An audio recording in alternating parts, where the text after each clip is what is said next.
o reino da divina vontade em meio às criaturas. Livro do céu. A chamada às criaturas à ordem, ao seu posto e à finalidade para a qual foram criadas por Deus. Por Luísa Picarreta. Volume 13, capítulo 30, 4 de novembro de 1921. A santidade na criatura deve ser entre ela e Jesus. Ele, dando a sua vida e como fiel companheiro, comunicando-lhe a sua santidade. E ela, como fiel e inseparável companheira, recebendo-a.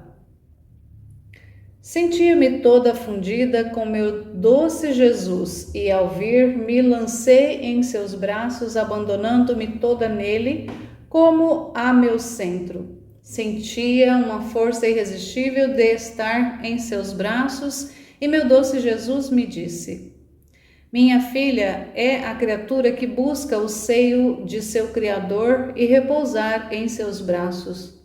É teu dever vir aos braços do teu Criador e repousar naquele seio de onde saíste. Porque tu deves saber que entre a criatura e o Criador correm muitos fios elétricos de comunicação e de união, que a tornam quase inseparável de mim, desde que não tenha se subtraído de meu querer, porque subtrair-se não é outra coisa que romper os fios de comunicação, despedaçar a união, a vida do Criador.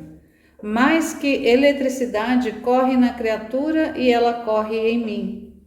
Minha vida está aspergida na criatura. Ao criá-la, encadeei minha sabedoria à sua inteligência, a fim de que não fosse outra coisa que o reflexo da minha. E se o homem chega a tanto com sua ciência, que dá o inacreditável, é o reflexo da minha que se reflete na sua. Se seu olhar é animado por uma luz, não é outra coisa que o reflexo de minha luz eterna, que se reflete em seu olho. Entre as divinas pessoas não temos necessidade de falar-nos para entender-nos. Na criação quis usar a palavra e disse fiat, e as coisas foram feitas. A este fiat estava e dava o poder para que as criaturas tivessem a palavra para entender-se. Assim também, as vozes humanas estão ligadas como fios elétricos à minha primeira palavra, da qual todas as demais descendem. E enquanto criei o homem, o animei com o meu fôlego, infundi-lhe a vida, mas nesta vida que lhe infundi, coloquei toda a minha vida segundo a capacidade humana podia conter. Mas tudo pus. Não houve coisa minha da qual não o fizesse partícipe. Olha, também a sua respiração é o reflexo da minha respiração, com a qual dou vida contínua, e a sua reflete-se na minha e sinto-o continuamente em mim. Vê, então, quantas relações há entre a criatura e eu. Por isso a amo muito, porque a vejo como meu parto, exclusivamente meu. E depois, como enobreci a vontade do homem? Acorrentei-a com a minha, dando-lhe todas as minhas prerrogativas. Libertei-a como a minha, e se ao corpo tinha dado duas pequenas luzes, limitadas, circunscritas, que partiam da minha luz eterna, a vontade humana a fiz toda olho. Então, quantos atos a vontade humana faz, tantos olhos pode dizer que possui. Ela olha para a direita e para a esquerda, para a frente e para trás. E se a vida humana não está animada por esta vontade, não fará nada de bem. Eu, ao criá-la, lhe disse: você será minha irmã na terra. Meu querer do céu animará o seu. Estaremos em contínuos reflexos, e o que eu farei é por natureza, e você por graça de meus contínuos reflexos. Seguirei como sombra, não te deixarei jamais. Ao criar a criatura, minha única finalidade foi que ela fizesse em tudo meu querer. Com isto, queria dar à existência novos partos de mim mesmo. Queria fazer dela um prodígio portentoso, digno de mim, e tudo semelhante a mim. Mas, ai de mim, a primeira a se opor a mim devia ser a vontade humana. Olhe um pouco, todas as coisas se fazem entre dois. Você tem um olho, mas se não tivesse uma luz exterior que lhe iluminasse, nada poderia ver. Você tem mãos, mas se não tivesse as coisas necessárias para formar os trabalhos, nada faria. E assim de todo o resto. Agora, assim quero a santidade na criatura, entre ela e eu, entre dois, eu por um lado e ela por outro. Eu a dar a minha vida e como fiel companheiro a comunicar-lhe a minha santidade, e ela como fiel e inseparável companheira a recebê-la. Assim ela seria o olho que vê, e eu o sol que lhe dou a luz. Ela a boca, e eu a palavra. Ela as mãos, e eu que lhe forneço trabalho para operar. Ela o pé, eu o passo. Ela o coração, e eu o batimento. Mas sabe quem forma esta santidade? Minha vontade é a única que mantém em ordem a finalidade da criação. A santidade em meu querer é a que mantém o perfeito equilíbrio entre criaturas e Criador, porque são as verdadeiras imagens saídas de mim. Capítulo 31, 8 de novembro de 1921. Viver no divino querer significa multiplicar a vida de Jesus com todo o bem que contém. Encontrando-me em meu habitual estado, meu sempre amável Jesus se fez ver tomando uma luz que estava em meu interior e a levava. Eu gritei: Jesus, o que estás a fazer? Queres deixar-me às escuras? E ele com toda doçura me disse: minha filha, não temas, levo tua pequena luz e te deixo a minha. Esta pequena luz não é outra coisa que tua vontade, que tendo posto de frente a mim, recebeu o reflexo da minha vontade. Por isso se fez luz. Eu a levo para fazê-la girar. A levarei ao céu como a coisa mais rara e mais bela. Qual é a vontade humana que recebeu o reflexo da vontade de seu Criador? A farei girar entre as divinas pessoas, a fim de que recebam as homenagens, as adorações de seus reflexos, só dignos delas, e depois a mostrarei a todos os santos, a fim de que também eles recebam a glória dos reflexos da vontade divina na vontade humana. E depois a farei correr por toda a terra, a fim de que todos tomem parte em tão grande bem. Em seguida acrescentou: meu amor, perdoa-me. Acreditava que me querias deixar às escuras. Em seguida acrescentei: meu amor, perdoa-me. Acreditava que querias deixar às escuras. Por isso disse: que fazes? Mas quanto à minha vontade, leva e faz o que quiseres. Agora, enquanto Jesus levava esta pequena luz em suas mãos, não sei dizer o que acontecia. Faltavam-me as palavras para expressar-me.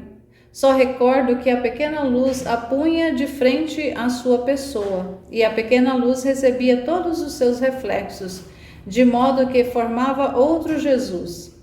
E cada vez que minha vontade repetia os atos, tantos Jesus se multiplicavam. E o meu Jesus disse-me: vês o que significa viver no meu querer? é multiplicar minha vida por quantas vezes se quer. É repetir todo o bem que a minha vida contém. Depois disto, estava dizendo a meu Jesus: minha vida, entro no teu querer para poder estender-me a todos e a tudo, desde o primeiro ao último pensamento, da primeira à última palavra da primeira à última ação e passo que fizeram, fazem o farão. Quero selar tudo com teu querer, a fim de que recebas de tudo a glória, de tua santidade, de teu amor, de tua potência, e tudo que é humano fique coberto, escondido, marcado por teu querer, a fim de que nada fique de humano em que tu não recebas glória divina. Enquanto isto e outras coisas fazia, meu doce Jesus veio todo jubiloso, acompanhado de inumeráveis bem-aventurados. E ele me disse: toda a criação me diz glória minha, glória minha. E todos os santos respondem: eis o Senhor, que por tudo te damos glória divina. Ouvia-se um eco por toda parte que dizia: de tudo te damos amor e glória divina. E Jesus acrescentou: bendita sois vós, e todas as gerações vos chamarão bem-aventurada.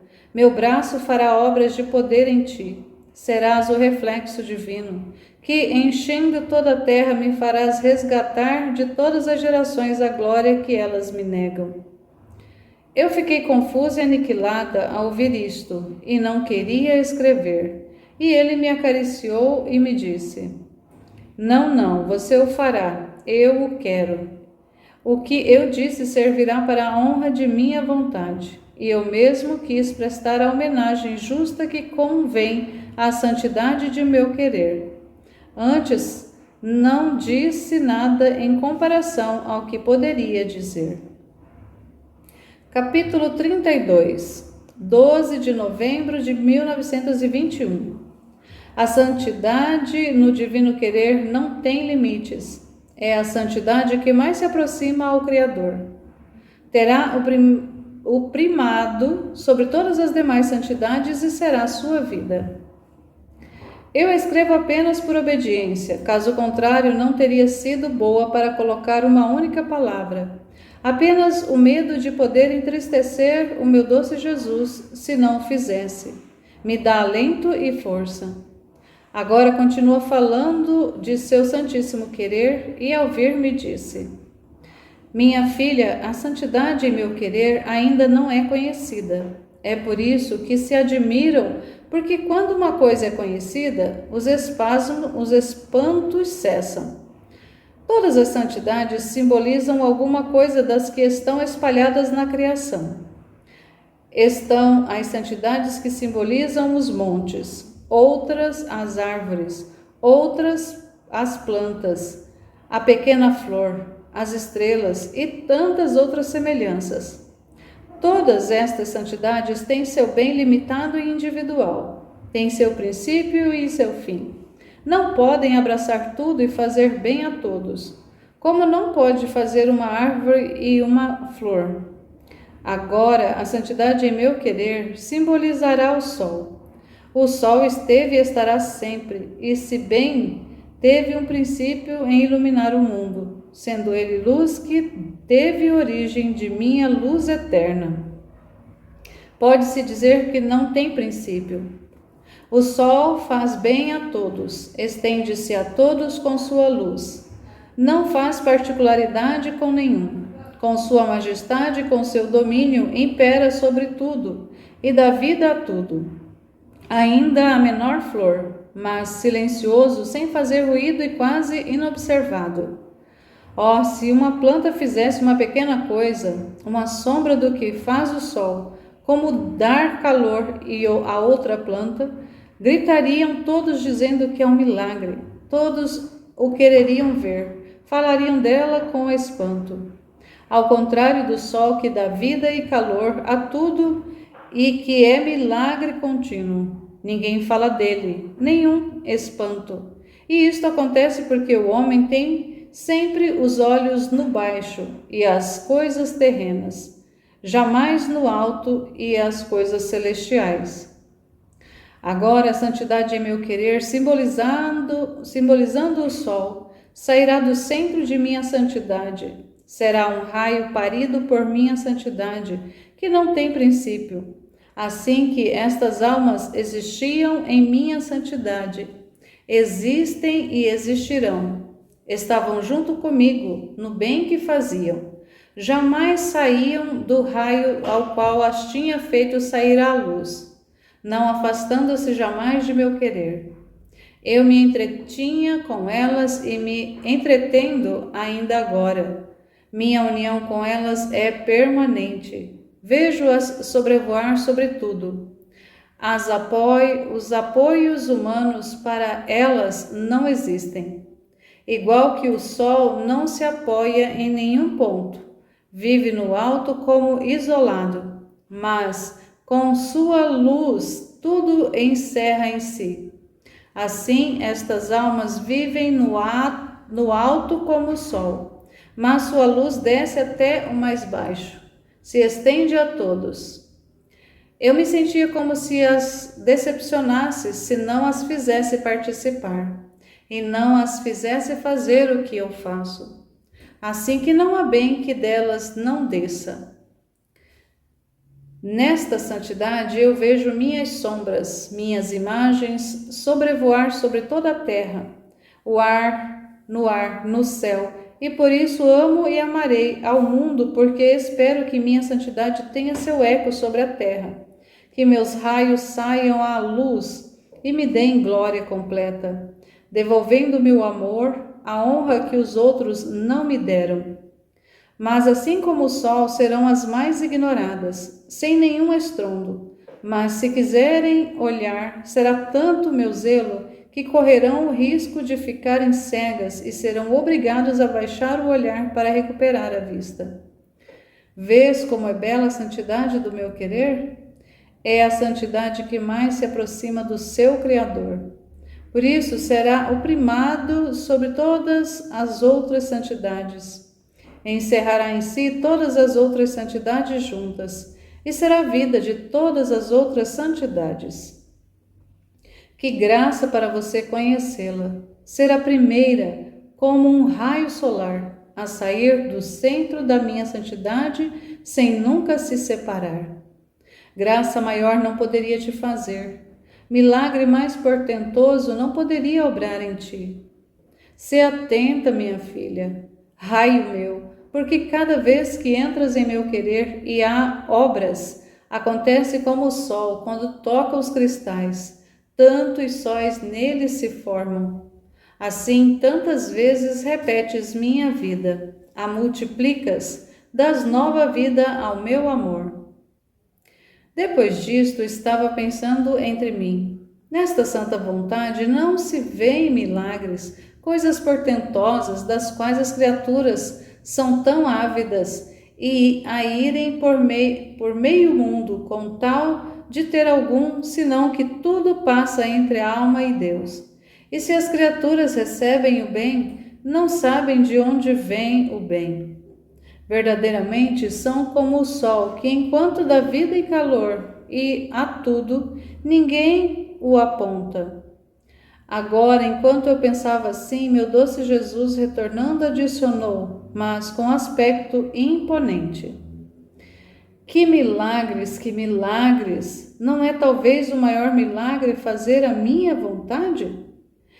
Minha vontade é eterna, e é milagre eterno que jamais termina. O ressuscitar os mortos, dar vida aos cegos e tudo isso não são coisas eternas. Estão sujeitas a perecer. Por isso se podem chamar sombras de milagres. Milagres fugazes comparados ao milagre grande e permanente de viver em minha vontade. Você não presta atenção a estes milagres. E sei quando convém e quando são necessários. Capítulo 33, 16 de novembro de 1921. O pecado é a cadeia que ata o homem, e Jesus quis ser atado para romper suas cadeias. Esta manhã, meu sempre amável Jesus se fazia ver todo atado, atado às mãos, os pés, a cintura. Do pescoço lhe descia uma dupla corrente de ferro, mas estava atado tão fortemente que tirava o movimento à sua divina pessoa. Que posição dura era esta, de fazer chorar até as pedras. E meu sumo bem Jesus me disse: minha filha, no curso de minha paixão, todas as outras penas faziam competição entre elas, mas uma cedia o lugar à outra, e se mantinham vigilantes para me fazer sofrer o pior, para dar-se a vanglória de que uma tinha sido mais dura que as demais. Mas as cordas não me tiraram jamais. Desde que me prenderam até o Monte Calvário estive sempre atado. Aliás, acrescentavam sempre mais cordas e cadeias, por temor de que pudesse fugir. E para fazer mais zombaria e escárnio de mim. Quantas dores, confusões, humilhações e quedas me causaram estas correntes. Mas deve saber que nestas cadeias havia um grande mistério e uma grande expiação. O homem, ao começar a cair no pecado, fica atado com as mesmas cadeias de seu pecado. Se é grave, são cadeias de ferro. Se venial, são cordas. Então, se quer caminhar no bem, sente as trevas das cadeias e fica impedido em seu caminho. O estorvo que sente o esgota, o debilita e o leva a novas quedas. Se obra, sente o impedimento nas mãos e quase fica como se não tivesse mãos para fazer o bem.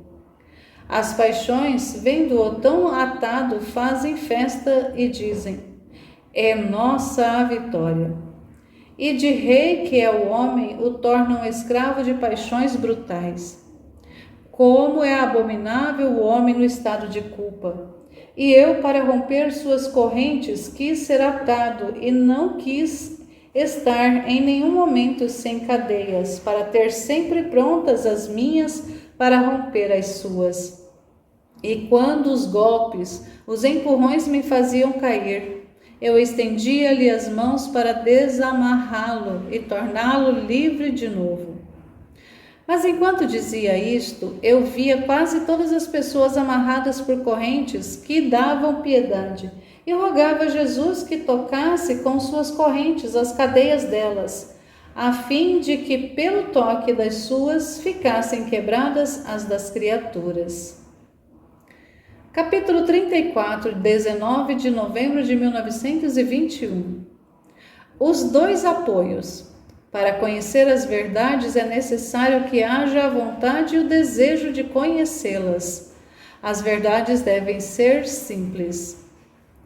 Estava fazendo companhia a meu Jesus agonizante no horto do Getsemane, e por quanto era possível, compadecia-o, estreitava-o forte ao meu coração, tratando de secá-lo o suor mortal. E meu sofredor Jesus, em voz apagada e agonizante, me disse: minha filha, dura e penosa foi minha agonia no horto, talvez mais penosa que a da cruz, porque se esta foi o cumprimento e o triunfo sobre todos, aqui no horto foi o princípio, e os males se sentem mais no princípio do que quando estão por terminar.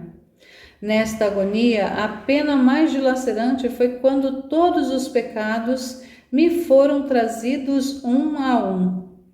A minha humanidade compreendeu toda a enormidade deles, e cada delito levava o selo de morte a um Deus, e estava armado com espadas para me matar. Diante da divindade, a culpa me parecia tão horrenda e mais horrível que a própria morte. Só ao compreender o que significa pecado, eu me sentia morrer e morreria em realidade. Gritei ao Pai e foi inexorável. Não houve um só que ao menos me desse uma ajuda para não me ver morrer. Gritei a todas as criaturas que tivessem piedade de mim, mas em vão, assim que minha humanidade definhava e estava por receber o último golpe da morte. Mas sabe quem impediu a execução e sustentou minha humanidade para não morrer? Primeiro foi minha inseparável mamãe. Ela, ao ouvir-me pedir ajuda, voou a meu lado e me sustentou. E eu apoiei meu braço direito nela. Olhei-a quase agonizante e encontrei nela a imensidão da minha vontade íntegra, sem ter havido nunca ruptura alguma entre minha vontade e a sua. Minha vontade é vida, e como a vontade do Pai era inamovível, e a morte me vinha das criaturas, outra criatura que encerrava a vida de minha vontade me dava vida.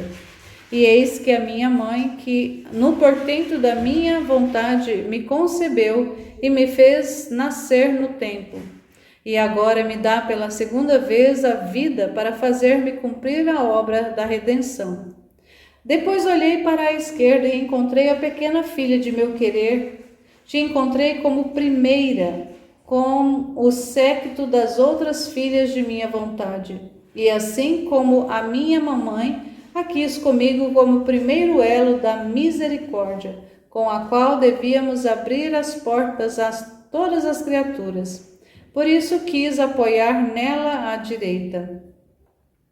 E te quis como primeiro elo da justiça, para impedir que se descarregasse sobre todas as criaturas, como merecem. Por isso quis apoiar à esquerda, a fim de que a segurasse junto comigo. Então, com estes dois apoios, eu me senti dar novamente a vida, e como se nada tivesse sofrido, com passo firme, fui ao encontro de meus inimigos, e em todas as penas que sofri em minha paixão, muitas delas capazes de me dar a morte, estes dois apoios não me deixavam jamais. E quando me viam a ponto de morrer, com minha vontade que continham, me sustentavam e me davam como tantos goles de vida. Ó, os prodígios de meu querer! Quem pode jamais enumerá-los e calcular seu valor? Por isso amo tanto a quem vive de meu querer. Reconheço nela meu retrato, meus nobres traços. Sinto nela meu mesmo alento, minha voz. E se não a amasse, me defraudaria a mim mesmo. Seria como um pai sem geração, sem o nobre cortejo de sua corte e sem a coroa de seus filhos. E se eu não tivesse a geração, a corte, a coroa, como poderia chamar-me rei? Então o meu reino é formado por aqueles que vivem na minha vontade. E deste reino eu escolho a mãe, a rainha, os filhos, os ministros, o exército, o povo. Eu sou tudo para eles e eles são tudo para mim. Depois estava a pensar no que Jesus me dizia e dizia entre mim: como se faz para pôr em prática isto? E Jesus, regressando, acrescentou: minha filha, as verdades para as conhecer, é necessário que haja vontade e o desejo de as conhecer. Suponha uma estadia com as persianas fechadas. Porquanto o sol haja fora, a permanência está sempre em escuridão. Agora, abrir as persianas significa querer a luz. Mas isto não basta se não se aproveita a luz para reordenar a permanência, sacudi-la, pôr-se a trabalhar, porque se não é como matar essa luz e fazer-se ingrato pela luz recebida. Assim, não basta ter vontade de conhecer as verdades. Se é a luz da verdade que o ilumina, não busca sacudir-se de suas fraquezas e reordenar-se segundo a luz da verdade que conhece, e junto com a luz da verdade pôr-se a trabalhar, fazendo dela substância própria. em modo de transparecer por sua boca, por suas mãos, por seus comportamentos, a luz da verdade que tem absorvido. Então seria como se matasse a verdade, e não pondo-a em prática seria estar em plena desordem diante desta luz. Pobre estadia, cheia de luz, mas toda desordenada, transtornada e em plena desordem. E uma pessoa dentro que não se preocupa em reordená-la, que compaixão não teria? Tal é quem conhece as verdades e não as põe em prática. Deve saber que em todas as verdades, como primeiro alimento,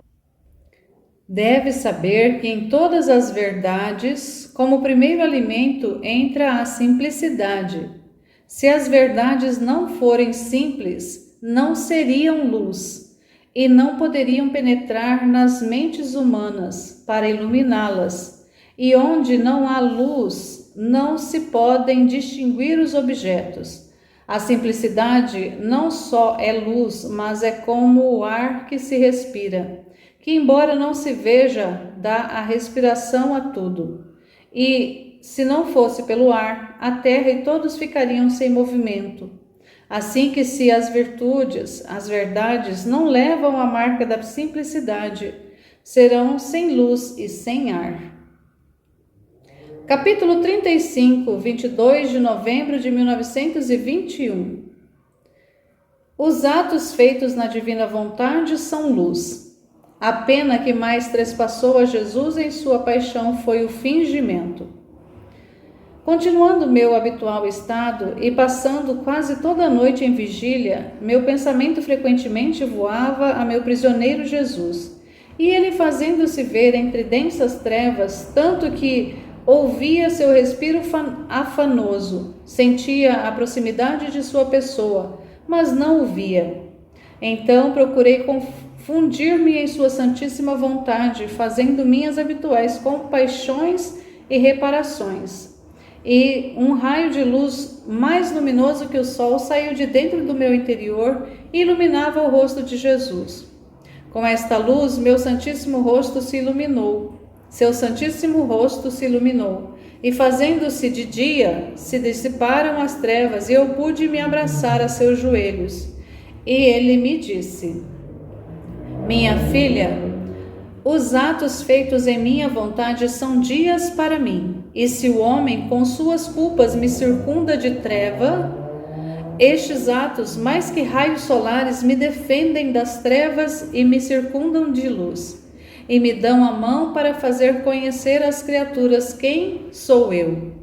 Por isso amo tanto a quem vive em meu querer, porque em minha vontade pode dar-me tudo e me defende de todos. E eu me sinto levado a dar-lhe tudo e a encerrar nela todos os bens que deveriam dar a todos os demais. Suponha que o sol tivesse razão e que as plantas fossem racionais e que voluntariamente rejeitassem a luz e o calor do sol, que não desejassem nem fecundar nem produzir frutos. Só uma planta recebe com amor a luz do sol e gostaria de dar ao sol todos os frutos que as outras plantas não querem produzir. Não seria justo que o sol, retirando de todas as outras plantas sua luz, fizesse chover sobre esta planta toda a luz e seu calor? Eu acho que sim. Agora, o que não acontece ao sol porque é privado da razão, pode acontecer entre a alma e eu. Disse isso, desapareceu. Depois voltou e acrescentou: minha filha, a pena que mais me trespassou a minha paixão foi o fingimento dos fariseus. Fingiam justiça e eram os mais injustos. Fingiam santidade, legalidade, ordem e eram os mais perversos. Fora de toda regra e em plena desordem. E enquanto fingiam honrar a Deus, se honravam a si mesmos, seu próprio interesse, sua própria conveniência. Por isso a luz não podia entrar neles, porque seus modos fingidos lhes fechavam as portas, e o fingimento era a chave que a dobrar de fechadura fechando-a à morte. Obstinadamente impedia até qualquer resplendor de luz. Tanto que Pilatos, idólatra, encontrou mais luz que os próprios fariseus, porque tudo o que ele fez e disse não partia do fingimento, senão do temor. E eu sinto mais atraído para o pecador mais perverso, não fingido, do que daqueles que são melhores, mas fingidos. Oh, como me dá repugnância quem aparentemente faz o bem, finge ser bom, reza, mas por dentro aninha o mal, o próprio interesse, e enquanto os lábios rezam, seu coração está distante de mim. E no mesmo ato de fazer o bem, pensa como satisfazer suas paixões brutais. Além disso, o homem fingido no bem, que aparentemente faz e diz, não é capaz de dar luz aos outros, tendo-lhe fechado as portas à luz, assim que agem como demônios encarnados, que muitas vezes, sob aspecto de bem, atraem o homem, e estes, vendo bem, se deixam atrair. Mas, quando vão ao melhor do caminho, precipitam-nos nas culpas mais graves. Oh, como são mais seguras as tentações sob aspecto de culpa que aquelas sob aspecto de bem. Assim, é mais seguro tratar com as pessoas perversas que com pessoas boas, mas fingidas. Quanto veneno não escondem! Quantas almas não envenenam? Se não fossem os fingimentos e todos se fizessem conhecer pelo que são, tirariam as raízes do mal da face da terra e todos ficariam decepcionados.